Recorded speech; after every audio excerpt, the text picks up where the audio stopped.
بسم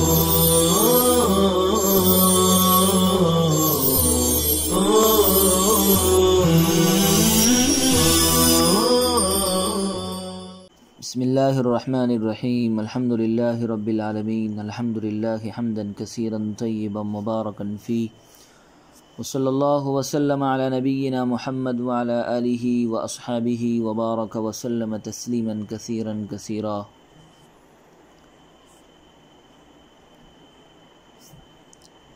بسم اللہ الرحمن الرحیم.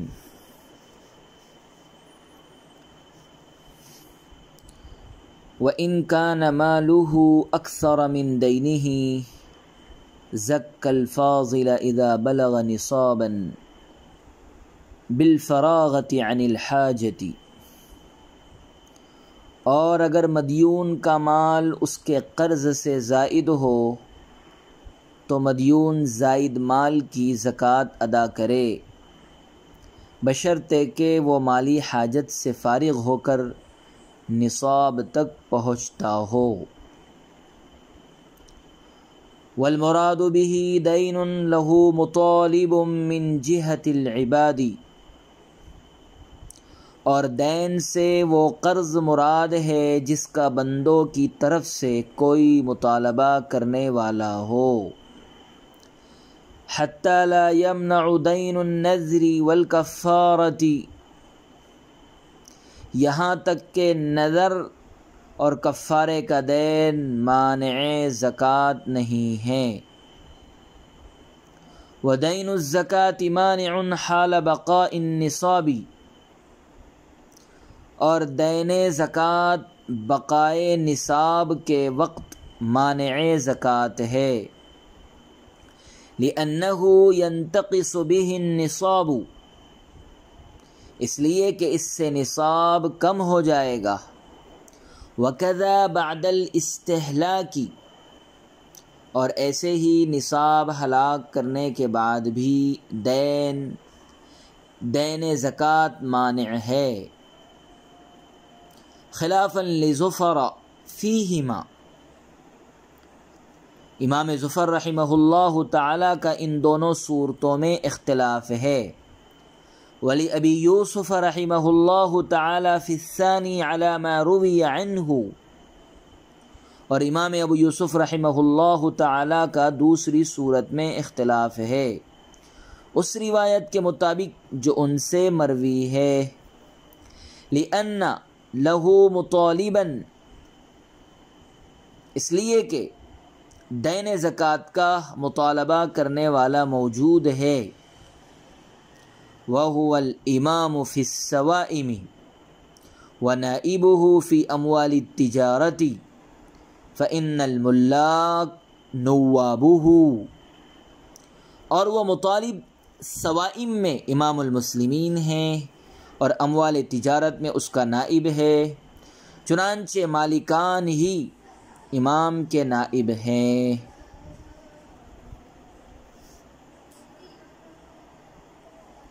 عزیز طلبہ کرام، جیسا کہ گزشتہ کل بتایا گیا تھا کہ قرض کی دو قسمیں ہیں. ایک قسم مطالب من اللہ اور دوسری قسم مطالب من العباد. وہ دین مانع زکوٰۃ ہے جو مطالب من العباد ہو،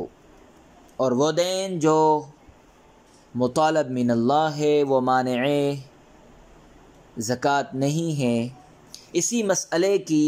مکمل توضیح اس عبارت میں صاحب ہدایہ نے فرمائی ہے. صورت مسئلہ یہ ہے کہ اگر کسی شخص کے پاس بقدر نصاب مال ہے اور اس پر قرض بھی ہے، لیکن اس کا قرض اس کے پورے مال کو محیط نہیں ہے، احاطہ کرنے والا نہیں ہے، بلکہ اس کا مال قرضے سے زائد ہے، تو اب یہ دیکھا جائے گا کہ وہ زائد مال نصاب کے بقدر ہے یا نہیں، اور ضرورت سے خالی بھی ہے یا نہیں. اگر زائد مال بقدر نصاب نہیں ہے یا ضرورت سے فارغ نہیں ہیں تو اس میں زکوٰۃ واجب نہیں ہے، لیکن اگر وہ مال نصاب کے بقدر ہو اور ضرورت سے زائد ہو اور خالی ہو تو اس میں زکوٰۃ واجب ہوگی، اور اس کا دین اس زائد مال میں وجوب زکوٰۃ سے مانع نہیں ہوگا۔ والمراد به دین له مطالب من جهة العباد، اس عبارت میں مصنف کیا بات بیان فرما رہے ہیں، آپ اس کو سمجھ لیں کہ والمراد به دین له مطالب من جهة العباد، آپ سمجھ لیں کہ ہر وہ دین جس کا بندوں کی طرف سے مطالبہ کرنے والا کوئی موجود ہو، اور وہ دین محیط ہو تو وہ مانع زکوٰۃ ہے، جیسے قرض، مبیع کی قیمت اور اجرت وغیرہ۔ لیکن جس دین کا بندوں کی طرف سے مطالبہ کرنے والا کوئی نہ ہو، وہ دین مانع زکوٰۃ نہیں ہے، ہر چند کے محیط ہو، جیسے نذر اور کفارے کا دین ہے۔ اس کی تفصیل یہ ہے کہ اگر کسی شخص کے پاس بقدر نصاب مال ہو، مثلا 200 دراہم ہو، اور اس نے ان میں سے کچھ صدقہ کرنے کی منت مانی، یا اس پر کسی قسم وغیرہ کا کفارہ ہو، لیکن نہ تو اس نے اپنی نظر پوری کی اور نہ ہی کفارہ ادا کیا، اور اس نظر اور کفارے پر پورا 1 سال گزر گیا، تو اب اس شخص کے ذمے نظر اور کفارے کی ادائیگی دین ہو گئی، قرض ہو گئی ہے، مگر چونکہ یہ اللہ کا حق ہے، مطالب من اللہ ہے، اور بندوں کی طرف سے کوئی اس دین کا مطالبہ کرنے والا نہیں ہے، لہذا یہ دین مطالب من اللہ ہوا، اس لیے یہ دین مانع زکوٰۃ نہیں ہوگا، اور سال گزرنے پر مذکورہ شخص کے مال یعنی 200 دراہم میں زکوٰۃ واجب ہوگی۔ وَدَيْنُ الزَّكَاةِ مَانِعٌ حَالَ بَقَاءِ النِّصَابِ، اس عبارت کا حاصل یہ ہے کہ اگر کسی شخص کے پاس مثلا 200 دراہم ہو تو ظاہر ہے کہ وہ نصاب کا مالک ہے۔ اب اگر ان دراہم پر سال گزر جائے تو قاعدے کے مطابق اس شخص پر زکوٰۃ واجب ہے اور اسے زکوٰۃ ادا کرنا چاہیے، لیکن اگر اس شخص نے اس سال زکوٰۃ ادا نہیں کی اور دوسرا سال بھی گزر گیا، نیز اس دوران وہ نصاب باقی رہا، یعنی 200 دراہم سے کم نہیں ہوا، تو اب یہ دین زکوٰۃ ہوگا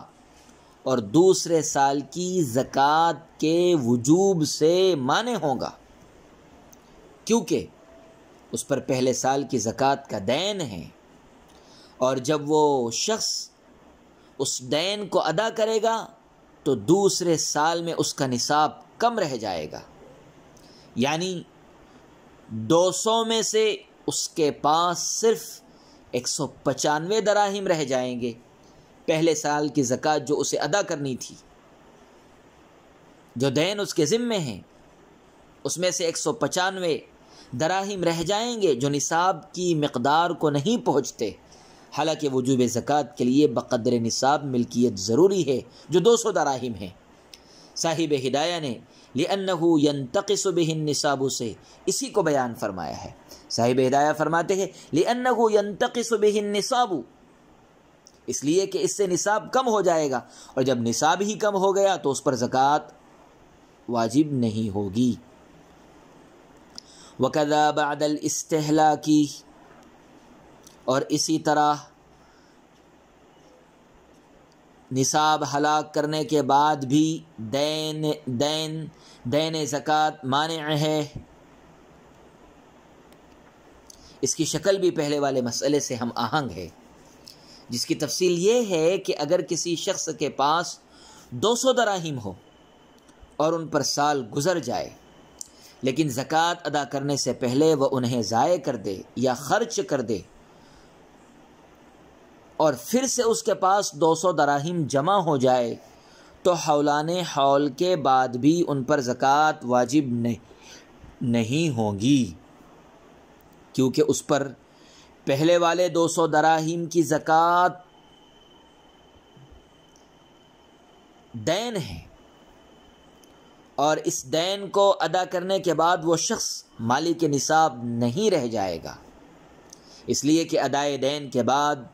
اس کی جمع پونجی 195 دراہم بچیں گی جو مقدار نصاب سے کم ہیں۔ لہذا ہلاک کرنے کی صورت میں بھی یہ دین مانع زکوٰۃ ہوگا۔ خلافاً لزفر فیہما ولی ابی یوسف رحمہ اللہ تعالی فی الثانی علی ما روی عنہ۔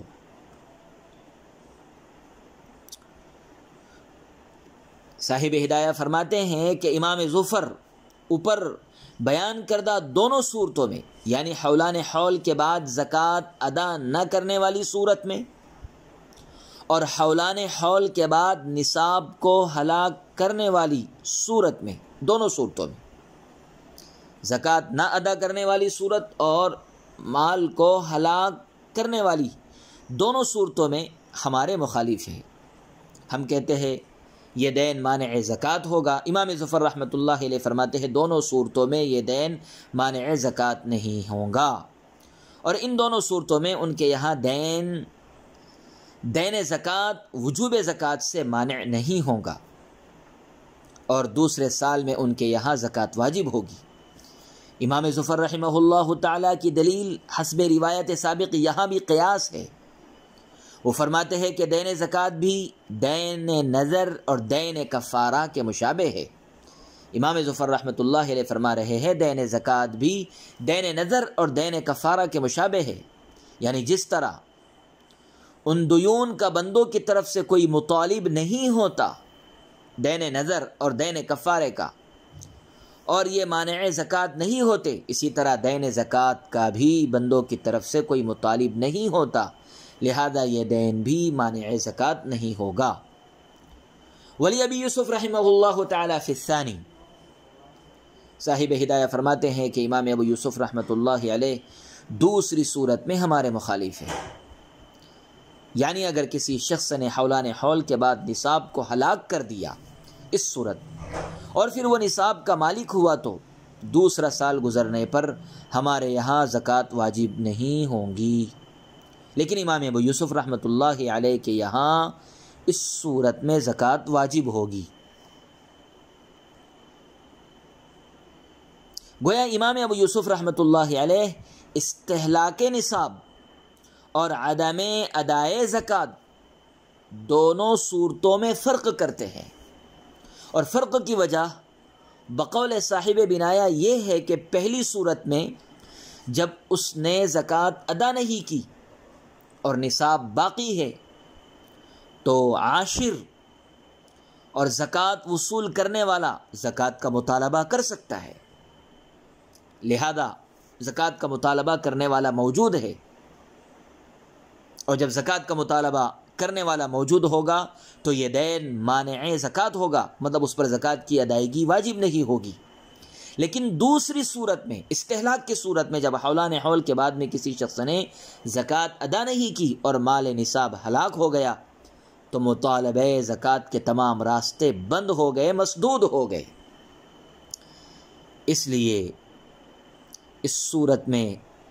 دین زکوٰۃ دوسرے سال کی زکوٰۃ واجب ہونے سے مانع نہیں ہوگا، اور پہلی صورت میں چونکہ مطالبے کا احتمال باقی ہے اس لیے اس صورت میں دین زکوٰۃ وجوب زکوٰۃ سے مانع بن جائے گا۔ لِأَنَّ لَهُ مُطَالِبًا وَهُوَ الْإِمَامُ فِي السَّوَائِمِ وَنَائِبُهُ فِي أَمْوَالِ التِّجَارَةِ فَإِنَّ الْمُلَّاكَ نُوَّابُهُ۔ صاحب ہدایہ یہاں سے طرفین کی دلیل بیان فرما رہے ہیں، جس کا حاصل یہ ہے کہ زکوٰۃ نہ دینے اور مال زکوٰۃ کو ہلاک کرنے، دونوں صورتوں میں دین زکوٰۃ دوسرے سال وجوب زکوٰۃ سے مانع ہوگا۔ دونوں صورتوں میں ہمارے یہاں زکوٰۃ واجب نہیں ہوگی، اور یہ دین زکوٰۃ وجوب زکوٰۃ سے مانع بنے گا، کیونکہ دونوں صورتوں میں ادائیگی زکوٰۃ کا مطالبہ کرنے والے موجود ہے۔ اصل علت طلب والی ہے، دونوں صورتوں میں ہمارے نزدیک مطالبہ موجود ہے۔ چنانچہ چرنے والے جانوروں میں تو خود امام المسلمین ہی زکوٰۃ وصول کر سکتا ہے، زکوٰۃ کا مطالبہ کر سکتا ہے امام المسلمین، بئی طور کے کسی ریوڑ وغیرہ سے اس کا گزر ہو اور وہ حساب کتاب کر کے زکوٰۃ وصول کر لے، اور اموال تجارت میں اس کے کارندے اور نمائندے زکوٰۃ کی وصولیابی کا کام انجام دیتے ہیں، طلب پائی گئی، اور اگر بالفرض کوئی نہ بھی زکوٰۃ وصول کرنے والا پہنچے تو شریعت نے مالکان اموال ہی کو امام کا نائب مقرر کیا ہے کہ پہلے وہ زکوٰۃ کا حساب کر کے اپنے مال کی زکوٰۃ نکالیں اور پھر امام کا نائب اور قائم مقام بن کر اسے فقیروں کو دے دیں۔ شریعت نے مالکان اموال ہی کو امام کا نائب مقرر کیا ہے، وہ خود مال کو الگ کرے اور امام کا نائب اور اس کا قائم مقام بن کر کے فقیروں تک اس مال کو پہنچا دے۔ لہذا جب ان صورتوں میں بھی زکوٰۃ کے مطالب موجود ہے، زکوٰۃ کا مطالبہ کرنے والے موجود ہے، تو ظاہر ہے کہ یہ دیون مانع زکوٰۃ ہوں گے۔ دونوں صورتوں میں دین مانع زکوٰۃ ہوگا، عدم ادا کی صورت میں بھی اور استہلاک کی صورت میں بھی، دونوں صورتوں میں یہ دین مانع زکوٰۃ بنیں گے مطالبے کی وجہ سے، اور ان کے ہوتے ہوئے زکوٰۃ واجب نہیں ہوگی۔ صاحب بنایا نے لکھا ہے کہ اس حکم کی اصل اللہ رب العزت کا یہ ارشاد گرامی ہے، خذ من اموالہم، اللہ تعالیٰ خود مطالبہ کرنے کا حکم کر رہے ہیں، خذ من اموالہم صدقۃ تطہرہم وتزکیہم بہا، اور اس ارشاد سے وجہ استدلال بئی معنی ہے کہ امام کے لیے ہر طرح کے مال نصاب سے زکوٰۃ لینے کا حق حاصل ہے۔ یہی وجہ ہے کہ آپ صلی اللہ علیہ وسلم اور حضرات شیخین رضی اللہ عنہما، حضرت ابوبکر صدیق، حضرت عمر فاروق رضی اللہ عنہ، از خود مسلمانوں سے زکوٰۃ لے کر اس کے مصارف میں خرچ کرتے تھے، لیکن جب حضرت عثمان غنی رضی اللہ عنہ خلیفہ ہوئے اور سلاطین کی طرف سے اموال زکوٰۃ میں خرد برد کا اندیشہ محسوس کیا تو انہوں نے مالکان کو از خود زکوٰۃ ادا کرنے کا فرمان صادر کر دیا، جو اس بات کی دلیل بن گیا کہ مالکان اموال ہی امام المسلمین کے نائب ہے۔ خیر، عدم ادا اور استہلاک دونوں صورتوں میں طرفین کے نزدیک زکوٰۃ واجب نہیں ہوگی۔ امام ابو یوسف رحمۃ اللہ علیہ کے نزدیک استہلاک کی صورت میں چونکہ طلب کا راستہ مسدود ہو گیا، اس لیے ایک صورت میں امام ابو یوسف رحمۃ اللہ علیہ کے نزدیک زکوٰۃ واجب نہیں ہوگی، اور امام ظفر رحمۃ اللہ علیہ بہر دو صورت وجوب زکوٰۃ کے قائل ہے۔ دونوں صورتوں میں امام ظفر رحمۃ اللہ علیہ کے نزدیک زکوٰۃ واجب ہوگی۔ وصلی اللہ وسلم علی نبینا محمد وعلی آلہ واصحابہ وبارک وسلم تسلیما کثیرا کثیرا۔